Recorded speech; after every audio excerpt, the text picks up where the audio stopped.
Hola, hola caminantes, ¿qué tal? ¿Cómo estáis? Os voy a hablar hoy de la meditación y de mindfulness. El mindfulness es una meditación de atención plena, por simplificarlo mucho.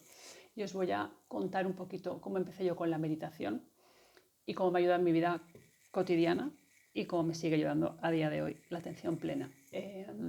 Me apuntaron mis padres a yoga y meditación cuando tenía alrededor de 10 años. A ver si no me enrollo mucho. Se convirtió en mi interés profundo enseguida. Yo con 12 años tenía la ilusión de irme a meditar a una cueva porque así alcanzaría estados de conciencia mucho más profundos y así me podría desprender por fin de todo eso que a mí me hacía tanto daño, que era el mundo en el que vivía. Por supuesto, yo con 12 años no sabía que era autista. Bien, seguí practicando. Impresionante a nivel de estados de conciencia diferentes, experiencias místicas brutales y luego, por supuesto, a nivel psicológico, yo me daba cuenta de las emociones, me daba cuenta, llegué a tener una conexión con mi cuerpo bastante importante y a nivel de emociones y pensamientos, pues también me ayudó mucho a relacionarme con mis emociones y mis pensamientos de una manera más amable, por así decirlo. Porque es verdad que yo de cría era muy explosiva, pero bueno, poco a poco, gracias a la terapia psicológica, por supuesto, y a la práctica de la meditación, empecé sí, a saber relacionarme con emociones y pensamientos de otra manera. Si no, yo no estaría aquí, vamos, ni de, vamos, seguro. En fin. Bueno, total, que yo seguí practicando. Todo era a nivel experiencial. Teoría, bueno, se hablaba un poco del budismo y demás, pero era todo muy experiencial. Y luego ya de mayor, ¿vale? No hace tanto tiempo de esto, hace unos cuantos años, pero bueno, ya de mayor, ya había internet y todo en las casas, en fin. De repente yo en internet leo la palabra mindfulness y digo, ¿esto qué es? Otro anglicismo, ¿esto qué es? Empiezo a leer un poquito más y yo digo, no puede ser, digo, esto es la meditación, esto es meditación. Leo más, empiezo a profundizar, a buscar y me doy cuenta de que hay un montón de investigación, artículos científicos publicados sobre mindfulness, sobre cómo ese tipo de meditación eh, es capaz incluso de modificar estructuras cerebrales concretas. Por ejemplo, hay bastantes estudios con el tema de la amígdala. La amígdala es una estructura cerebral que está muy vinculada a las emociones, sobre todo al miedo, ¿vale? Había mucha publicación científica y había evidencia de cómo esa práctica de meditación continuada, sobre todo se hablaba del famoso programa de 8 semanas de mindfulness, modificaba algunas estructuras cerebrales y mejoraba nuestra calidad de vida. Yo flipé muchísimo y ¡boom! Mindfulness se convirtió en mi interés profundo a nivel académico, ya no a nivel experiencial, sino a nivel académico.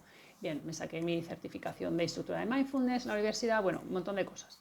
Leí muchísimo, me documenté muchísimo, aluciné muchísimo. Mi primera reacción, tengo que decir, que fue de rechazo, decir, pero ¿qué nos vienen estos a contar ahora, ¿no? Estos científicos ahora, a estas alturas ya, llevamos con la meditación miles de años. Bueno, bien, pues y luego, pues fue de aceptación total y decir, me parece increíble y maravilloso que la ciencia se haya interesado por una práctica ancestral. Bien, eh, no sé cuántos libros de mindfulness tengo, no voy a decir todos porque obviamente no, pero bueno, en fin, he leído muchísimo, me he documentado muchísimo, se convirtió en mi interés profundo, etcétera, etcétera, etcétera. Yo he llegado a dar clases de meditación y bueno, bien, todo esto daría para un vídeo en sí mismo, daría para una enciclopedia de varios capítulos en realidad. Pero bueno, quiero contaros cómo la meditación me ha ayudado también en la vida adulta, antes de saber que soy autista. En mi vida en general, ¿vale? Yo ahora en estos momentos de mi vida, ya no me siento tal cual a meditar durante horas como hacía antes, no. Pero sí que a veces termino mis ejercicios de yoga con alguna meditación, atención a la respiración o sobre todo la meditación, mindfulness, la atención plena. Ahora en mi vida la utilizo en montaña muchísimo. Yo si no hubiese utilizado la atención plena en montaña me habría matado ya. Y también, por supuesto, con todo el tema emocional. Con todo el tema emocional. No quiere decir eso, no quiere decir eso que la meditación sea la panacea ni la solución a todos los males. No. El sufrimiento es algo humano Cada persona tenemos unas dificultades diferentes, ¿vale? Y vamos a seguir sufriendo porque somos humanos. El sufrimiento es inherente al ser humano, o sea, eso de que el sufrimiento es opcional es mentira, ¿vale? El sufrimiento forma parte de la vida. Es verdad que dentro del sufrimiento hay un componente psicológico, un componente, si hay dolor físico, por ejemplo, dentro del dolor hay un componente psicológico, pero bueno, estos son otros temas. Pero que es que vamos a sufrir porque somos humanos y eso lo tenemos que asumir ya. Pero bueno, a partir de ahí, ¿vale? Es verdad que yo incluso la relación con mi propio sufrimiento, gracias a la meditación, la he podido llevar de otra manera. La he podido llevar de otra manera. Mi nivel de sufrimiento ahora de adulta no es como el nivel de sufrimiento de cuando yo era muy pequeña, ¿vale? Y todo eso, gracias a la meditación, me ha ido ayudando a tener ese tipo de relación con mi sufrimiento, una relación más sana. Que me enrollo como un loro y no paro de decir lo mismo varias veces. Entro como en bucle, en bucle, en bucle. Bueno, el tema es que a nivel de montaña, yo hago alta montaña, ¿vale? Me encanta caminar. Para mí caminar es un elemento de regulación, ¿vale? Pero es verdad que a veces hago alta montaña y son rutas que para mí son muy exigentes. Yo no tengo una condición física maravillosa y perfecta, ni tengo un nivel de resistencia maravilloso y perfecto. Me fatigo muchísimo en las cuestas, tengo el tórax metido hacia adentro además, entonces mi capacidad respiratoria probablemente está disminuida, seguro 100%. Quiero decir, tengo varias cositas que no me hacen ser la deportista de élite que os podáis imaginar cuando me veis por ahí en las redes, que comparto alguna vez alguna foto de alta montaña, que estoy ahí con el crampón y el piolet, ¿vale? Haciendo invernales. Bueno, pues soy una persona a nivel físico, yo creo que mediocre tirando abajo. Pero es verdad que la meditación me ha ayudado un montón de veces a no bloquearme, aunque me he bloqueado a veces, pero me ha ayudado a no bloquearme y a ser capaz, por ejemplo, voy a poner un par de ejemplos. Cuando estoy muy agotada por exigencia física y psicológica en montaña, ¿vale? Mi cerebro se empieza a desconectar de mi cuerpo. Entonces llega un momento que a lo mejor no llego, o sea, no soy consciente de cómo tengo colocadas las manos, de mis piernas, y llega un momento que incluso en la nieve, ¿vale? Incluso con crampones y demás, pues me voy cayendo mucho, me voy cayendo más de lo habitual, ¿no? Pues estoy muy cansada y ya no tal. Entonces, la atención plena en este caso sí que me ayuda a decir, vale, voy a conectar con mi pie derecho, voy a conectar con mi pie izquierdo de nuevo, mis piernas, la posición de mi cuerpo, cómo estoy colocada, y voy a ir dando primero un paso, luego otro paso, luego otro paso. Tengo mucha conciencia de cómo coloco la inclinación de mis pies. Con los crampones es un rollo caminar. Esas botas rígidas son horribles, pero es lo que tienes que llevar si quieres avanzar por el hielo o por la nieve, ¿vale? Y voy siendo muy consciente de cómo voy colocando esto, porque si no hago ese ejercicio de atención plena, no soy capaz de dar un paso. Eso por un lado. Luego tengo vértigo también. Entonces, en algunos pasos que para mí pues pueden ser muy arriesgados, ¿vale? Y me pueden llegar a bloquear, y a veces me bloquean, pues gracias a esa atención plena también soy capaz de seguir avanzando un poco más, a pasar ese tramo de vértigo, ¿vale? Eso no quiere decir que cuando yo supere ese mal trago de pasar por ese lugar gracias a la atención plena, que desaparece todo y me hiperfoco ahí, ¿vale? En mis pies en ese momento, eso no quiere decir que cuando yo haya pasado ese paso, que para mí es de vértigo, yo me derrumbe y me ponga a llorar y mi cerebro pete, ¿vale? Del nivel de tensión que he tenido que soportar. Pero es verdad que para momentos muy puntuales, que para mí pueden ser, para mí a nivel subjetivo, pueden ser de alto peligro, es verdad que la atención plena me ayuda muchísimo, ¿vale? Cuando me bloqueé, eso lo conté, creo que lo conté en las redes seguro, cuando me bloqueé hacia el Taillón, después el Taillón es un monte que hay en el Pirineo, después de haber pasado la brecha de Rolando por la parte francesa, desde el refugio, pues yo me acuerdo que ya pasamos la brecha de Rolando, tiramos hacia la derecha, ya parecía que no había ningún tipo de dificultad. Previamente habíamos superado unas cascadas, bueno, por la parte francesa, bueno, una movida. Y cuando ya no había ningún tipo de dificultad, de repente yo me encuentro allá en el suelo que había una roca que a mí me daba miedo pasar por ahí.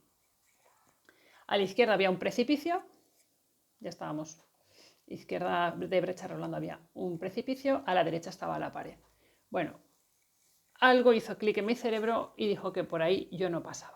Bueno, pues no pasé, ni con atención plena ni con nada, no pasé, ¿vale? Simplemente no pasé, porque para mí pasar por ahí significaba matarme, caer por la parte izquierda y morir. Y no me apetecía. A ver, lo pasé fatal, ¿vale? Lo pasé fatal. Decidí que no pasaba por ahí, no pasé por ahí y me dio el lloro, el llanto de decir, Dios mío, qué mal lo he pasado aquí, qué mal lo he pasado aquí y además no llego al taillón porque me quedo aquí, porque me doy la vuelta. ¿Vale? Bueno, quiero decir que he pasado momentos en montaña muy duros.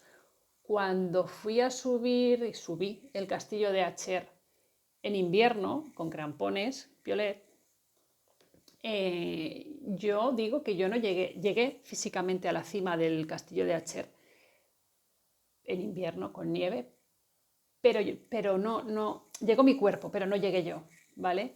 Ahí tuve un momento de disociación bastante importante porque el esfuerzo para mí era demasiado. En aquel momento, ese día, para mí ese esfuerzo era demasiado. Gracias a la atención plena, tal vez pude llegar a la cima del castillo de Acher en invierno. Pero ¿y qué? ¿Y qué? No, no la viví, no la disfruté. No, de hecho, apenas la recuerdo ahora. No. Cuando disociamos en autismo por niveles de exigencia externos muy fuertes, a veces tenemos como una nube en la cabeza, amnesia, luego nos recordamos bien. Entonces yo siempre digo que al castillo de Acher llegó mi cuerpo, pero no llegué yo, ¿vale? A la cima. Eso también me da para otro vídeo. Decir hasta qué punto, ¿no? Vale la pena esto. Pues creo que no. A mí las cimas realmente me dan igual. Para mí llegar a una cima no significa un triunfo. No. Para mí el triunfo en montaña es disfrutar de cada paso. Punto, ya está. Y cuando eso no ocurre, me da igual la cima, completamente igual. Entonces, bueno, el castillo de Acher, yo hablo aquí como si todo el mundo entendiera de montaña. El castillo de Acher es una montaña preciosa que hay en el Pirineo, ¿vale? El Pirineo aragonés. Bueno, lo que quiero decir es que para mí la atención plena es fundamental en mi vida. Lo ha sido, forma parte de mi vida desde siempre y lo sigue siendo, ¿vale? Y me ha ayudado con algunas características de mi perfil de autismo, ¿vale? Me ha ayudado a superar algunas cosas, que eso no quiere decir que luego no me derrumbe o luego tenga una crisis, por supuesto. También me ayuda con las crisis a reconciliarme conmigo misma después de una crisis, ¿no? El mindfulness siempre tiene que ir de la mano de la compasión. La compasión no como pena ni como lástima, sino la compasión en el término budista, ¿no? Que hemos adoptado, de amarse a uno mismo y de quererse a uno mismo, ¿no? y de respetarse a uno mismo. Compasión significa eso. Entonces, bueno, tengo varios artículos publicados sobre mindfulness en mi página web. A quien le interese, os dejo ahí el link debajo en el comentario del vídeo, ¿vale? Pero de verdad que para mí es una práctica esencial que tengo integrada. Ya no es mi interés profundo, ya no lo es, pero es verdad que lo ha sido durante muchísimos años. La práctica de meditación ha sido mi vida. Y creo que en autismo, concretamente, cuando el perfil es autismo sin TDAH, ¿vale? Porque hay muchos perfiles autistas que conviven con el TDAH, ¿vale? Casi, los dos tienen casi la misma intensidad, entonces ahí es distinto, porque para el TDAH habría que hacer un capítulo aparte. El mindfulness y el TDAH no se llevan bien, ¿vale? No digo que no sea bueno, ojo, pero el cerebro TDAH es distinto al cerebro autista, ¿vale? Entonces es distinto. Y cuando conviven autismo y TDAH con la misma intensidad, también es diferente, ¿vale? Entonces yo me estoy refiriendo a los perfiles autistas que puedan tener rasgos TDAH. Si todas las personas autistas tenemos rasgos TDAH en el sentido de que el TDAH y el autismo comparten algunas dificultades como las funciones ejecutivas, por ejemplo. Entonces, pero eso da para otro vídeo, es otra historia. Pero para autismo yo creo que la atención plena, además nosotros que tenemos esa capacidad de hiperfoco, ¿vale? Las personas autistas, creo que la atención plena practicada diariamente como ejercicio sí puede ayudar mucho. Es verdad que como no todas las personas autistas somos iguales, hay que adaptar la práctica de atención plena a cada persona. Ojo, ¿vale? Yo he tenido, antes de saber que yo era autista, he tenido pacientes, cuando trabajaba de psicóloga, pacientes que eran Asperger, en aquel diagnóstico, ¿no?, que se daba entonces y sabían que eran autistas, o un perfil Asperger. Y yo les he adaptado la meditación perfectamente y han quedado contentos. Claro, ¿qué pasa? A mí me resulta muy fácil adaptar la meditación a diferentes perfiles porque yo me lo he adaptado a mí, ¿vale? Quiero decir, cada persona somos un mundo. ¿La meditación es para todos? No, en absoluto, para nada. De hecho, hasta tiene contraindicaciones. Tengo también un artículo en mi web respecto a eso. Pero creo que sí, en general, generalizando, que sabéis que no me gusta, para perfiles autistas la meditación puede ser algo buenísimo. Mindfulness en concreto. Caminantes, dejo de enrollarme. Besos.